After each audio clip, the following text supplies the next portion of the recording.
এবারে যদি সব করে দিই আগে আসছে বছর কি হবে? আসছে বছরের জন্য তো রেখে দিতে হবে। সেই জন্য এবার 70 থেকে স্ল্যাবটা বাড়িয়ে 85,000 করে দিলাম। দুর্গাপুজোকে সামনে রেখে মুখ্যমন্ত্রীর ভার্চুয়াল মিটিং। অন্যান্য জায়গার মতো বসিরহাট টাউন হলেও অনুষ্ঠিত হলো এই ভার্চুয়াল মিটিংয়ে এসডিও, এসপি, আইসি, চেয়ারম্যান সহ বসিরহাটের শতাধিক দুর্গাপুজো কমিটির মেম্বাররা উপস্থিত ছিল। মুখ্যমন্ত্রী বার্তা দেন, দুর্গাপুজো সর্বধর্ম সমন্বয়ে সাহায্য করতে হবে, পুজো মণ্ডপগুলিতে সচেতনতামূলক প্রচার করতে হবে, পুলিশ নিরাপত্তা কঠোর করতে হবে যাতে সাধারণ মানুষের কোনো রকম অসুবিধা না হয়। বিদ্যুতে 75% ছাড়, একাধিক বাহির পথ, 85,000 টাকা প্রতিটা পুজো কমিটি সরকারি অনুদান পাবে। এবং পাওয়ার ডিপার্টমেন্টের শান্তনু অরূপের সাথেও কথা বলেছি। আমি বলেছি 66% হবে না, 75% ছাড় করো, কারণ বিদ্যুতের দামটা একটু বেশি করে দিয়েছে। আর গতবারে অনুদান পেয়েছিলেন কত? এবারে তাহলে একটু 50 করে দিই।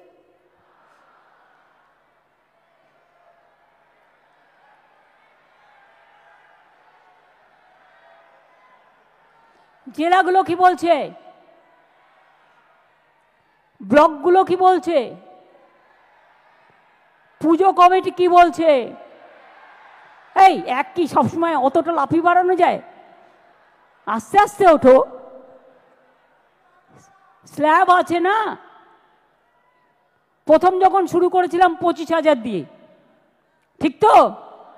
তারপরে আস্তে আস্তে আস্তে আস্তে 70 এসছে। এবারে যদি সব করে দিই আগে আসছে বছর কি হবে? আসছে বছরের জন্য তো রেখে দিতে হবে।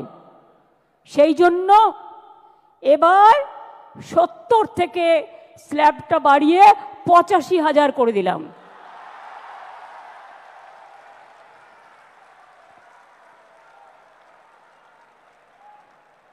আশা করি এতেই আপনাদের চলবে। এই গরিব গভর্নমেন্ট এর থেকে বেশি আর কি করতে পারে বলুন?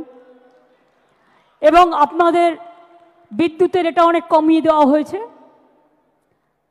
ফায়ার লাইসেন্স টোটাল মুকুব করে দেওয়া হয়েছে। 112 ফুটে একটা দুর্গাপুজো করছে, কারণ ইমাজিন এটা আপনার স্ট্যাম্পিড হলে একবার বলেছেন শুধু ঠাকুর তৈরি করলে হয় না, শুধু অন্য